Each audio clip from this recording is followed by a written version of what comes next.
chairman of the Bilderberg Conference, that very first conference, and right the way up to the mid-70s, was Prince Bernhard of the Netherlands, who was in fact himself an enthusiastic member of the Nazi Party, and almost as soon as he could be, he became enrolled as an officer in the SS, and he was chairing this meeting. And he chaired the Bilderberg meetings for around about 20 years until he was disgraced in 1975 in the Lockheed scandal.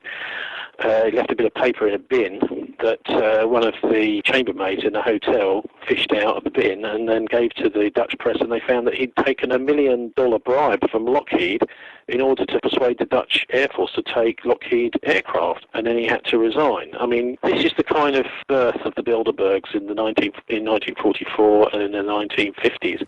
Mm-hmm. Yes, but one thing I wanted to ask you about that is how seriously should we take this criticism that he was a Nazi? Because he was clearly, there's evidence that he was a Nazi at university, but did he not denounce Hitler? Did he not reject that Nazi past?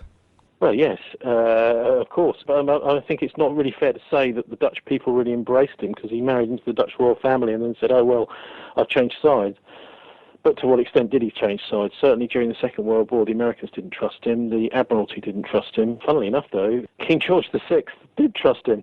He actually ordered Ian Fleming, who was working for the security services at the time, MI6, to give him security clearance, and he was involved in the planning of Operation Market Garden.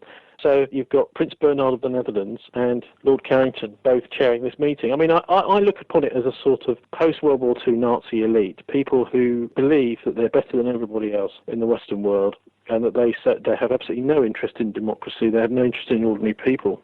They want to run the whole of the Western world like a sort of massive people farm for their own personal benefit. And of course this fits quite nicely with the Nazi ideology, that sort of Darwinian survival of the fittest, we're tougher than you, we're better than you, we're some kind of master race. And it seems that everybody else in the world, including the public in the Western world, are treated in this dismissive manner by these people.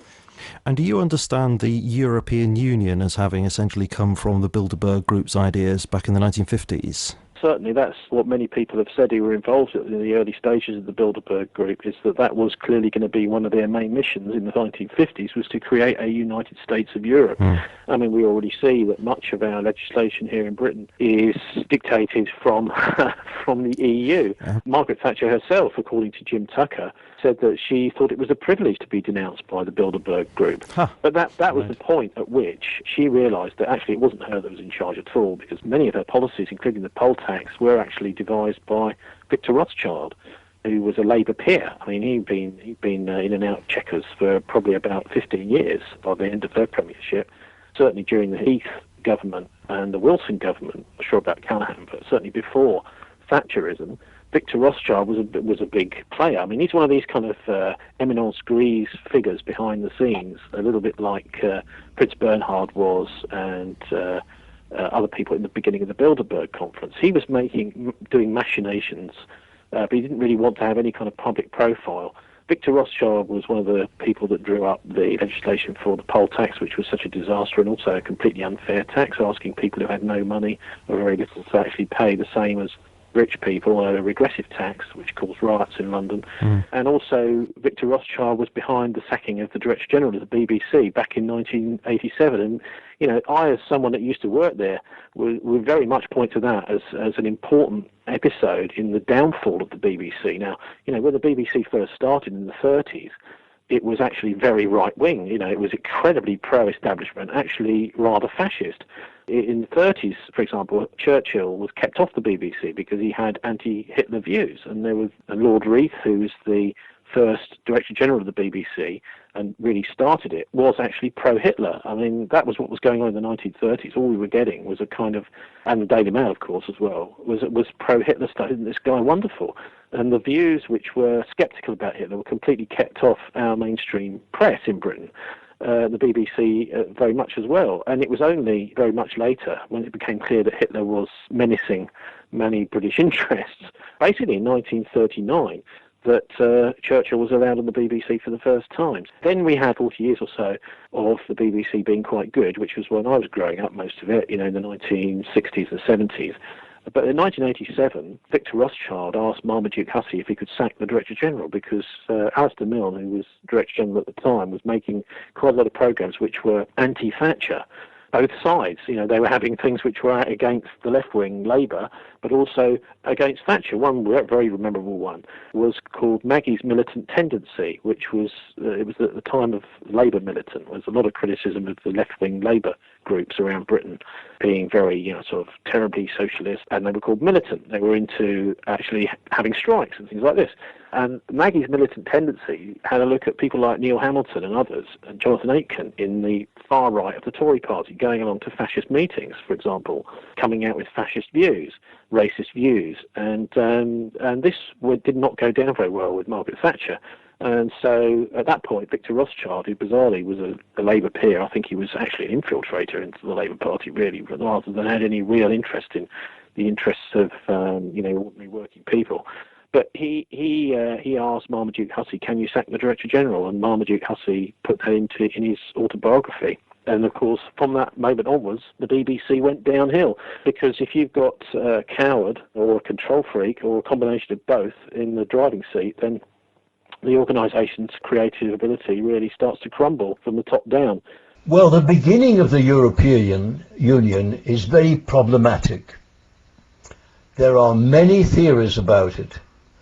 Whether a little man called Money started it, but I can tell you that there were quite a lot of countries having a play in the beginning, including America, who thought the formation of the European Union would be to their benefit industrially. However, Germany was defeated in World War II, but completely, and Germany's country was smashed, and nobody thought they stood much chance of recovery. But they had a leader still, who was a man called Strauss, nothing like the musician, who was the president of Bavaria, and he was the wise German of his day. He said to them, "You've tried wars now 3 times and been defeated every time. The last was the worst of all. So you're not going to try again, because you still won't beat Britain. Yeah. You have to be crafty and full of guile. And the way to do it lies in front of you with the formation of the European Union. That's where you have to get yourself back into understanding and good relations with Europe, who hates you at the moment. Now, that's something you have to overcome. And I think it will take you 10 years if you'll be guided by me. And the way you do it is forget about warlike aggression and go the other way. Use a long-term, gentle approach so that people begin to think that you are now nice people and not nasty people. And they will gradually listen to your conversation and fall for your compliments. Go that way, and you'll find that gradually the French, who hate you at the moment, will begin to like you. And that's exactly what happened. Instead of becoming aggressive, the Germans went the other way, took time out over 10 years or more, and gradually were accepted by the French into the EU. Yeah. That was the craft and the guile of the Germans. This went on until they had the French so cleverly affiliated to them, with the help of Adenauer and de Gaulle, who became very good friends. The Germans were then accepted into EU. As soon as they were accepted, they began to begin all over again the old aggressive spirit, because what they wanted, and they were being led by the Nazis who had returned from the war. Did you know that Adenauer had 150 members of the old Nazis who'd come back from the war, having escaped in the war, in his cabinet? He actually told me about all those people who joined him. Now, once they were ensconced as accepted members of the EU, they developed this friendship with France, and the Germans and the French have been hand in hand in the EU ever since. Britain only entered when Macmillan thought the economy of Britain was in such a poor state that they needed to be in Europe in order to recover. He was actually quite wrong, because Europe was in a pretty poor state itself at the time and needed money from Britain to help it. However, what happened was that Macmillan employed Heath, who was his junior minister at the time, to make overtures to Europe. Eventually, Heath became Prime Minister, and he set about firming up his applications to Europe, because the first two applications made whilst de Gaulle was in power had been completely refused by de Gaulle, who simply said, no, didn't want you. England wouldn't fit in. However, de Gaulle died, and Heath, therefore, was now able to get in. And that happened in 1971-72. When the vote of the referendum was taken by the people of Britain as to whether they should join this huge, great European Union, there was an antipathy. The people of Britain were not interested in becoming part of Europe. They were always an island to itself and in their own strength. But Heath, I'm afraid, told a pack of lies and said, the only reason I have for joining the European Union is for the trade and commerce we should be doing. There are over 250 million people sitting in the European Union waiting to do trade with you. That's all there is to it. And his right-hand man, Ripon, Lord, who said exactly the same thing. This is only a common market for trading of goods. Absolute lies, because the whole intent was to bind Britain into Europe. And that's exactly what they did. Germany couldn't have done this on her own. There wasn't sufficient money available in Germany even to start the First World War.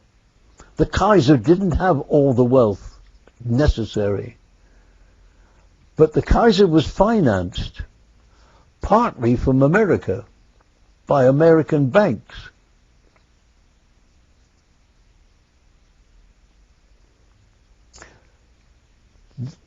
When you turn to Hitler, it is astonishing to remember that Hitler was a beggar in the streets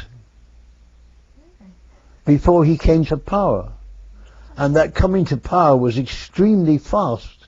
How did it happen? He didn't have the money to start this Nazi movement, to engage thousands of people, dress them in the uniforms, maintain them, pay them, look after them. Where did all the money come from? Where did the money come from to build the arms, the armaments? Oh, I know that Krupp was a very expensive and fabulously wealthy organization, but they didn't have enough to build a whole war, nor to build the battleships. The astonishing thing is that after every war, we immediately start to disarm. Germany never disarms. After the First World War, which ended in 1918, there was the Versailles Treaty, forbidding Germany to have any more than 100 men in arms. What was not known was that Germany made secret assignments with Russia in 1921-22, and they had an agreement signed in a place called Rapallo in Italy, whereby Russia would allow Germany to build arms, build factories, train men, build an army, on the condition that they also trained the Russians. So this secret army was being prepared in the 20s while Britain was busily disarming as did much else of Europe. So by the time the war was coming in the 1930s, we were in a wretched state in comparison with Germany, which was becoming the greatest power again in the world.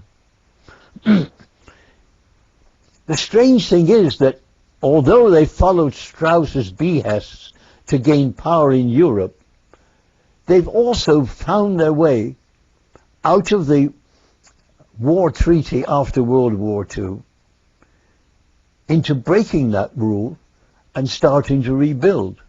So that today they actually have over 300 men in arms, with armaments. They are 3 times greater in armament strength and army strength than Britain. Britain is still busy disarming, even though we are being used more and more by Europe to fight their wars for them, and also partly by America.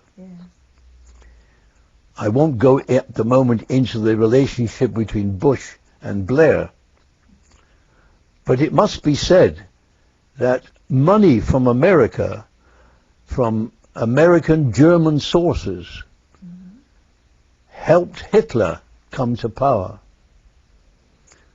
And one of the major families mentioned is the wealthiest in America, called Rockefeller.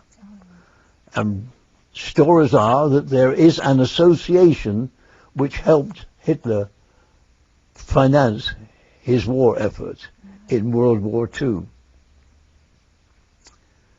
So you see, the association of ideas is not just to turn Europe into a superstate, but to turn America also from a democratic country, a republic, into a superstate on the same lines as EU, to join up eventually to form a world superstate. Once they've done that, because they have so much money behind them,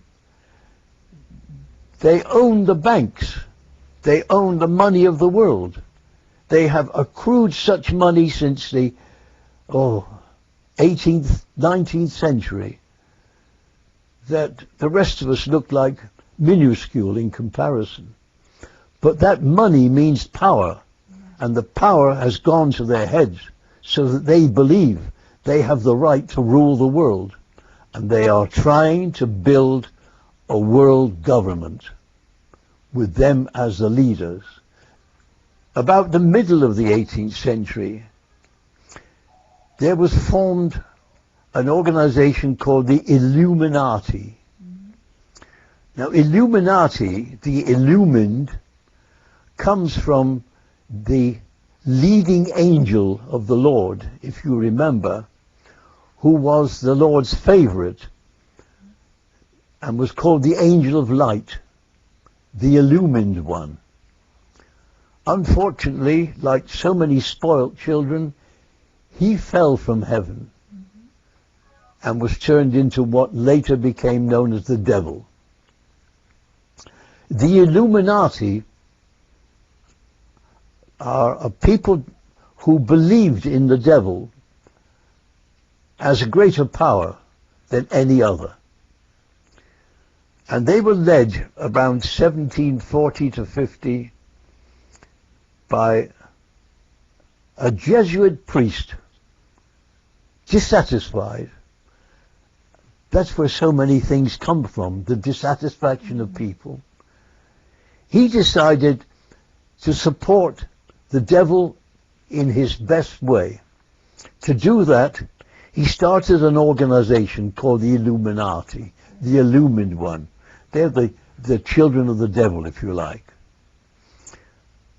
And he brought in